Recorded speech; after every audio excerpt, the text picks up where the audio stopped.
napapansin. At sa tuwing ako'y tumatawag sa inyo, binababa mo ang telepono. Ilang araw pa lang ang lumipas nung magpasya kang makipaghiwalay. Pero nung tayo pa damang-dama ko na ika'y merong natitipuang iba. Burado na ba ang numero ko dyan sa cellphone mo? Sino mo ko na ba ang iyong kasama sa tuwing may lakad ka? Alam ko na hindi na tayo, pero bakit ganon kadali? May kapalit ako bigla.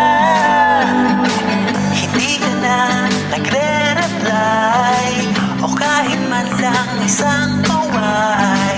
Di tumingin sa aking mga mata, tila di mo na magawa. Nasa'yo pa ba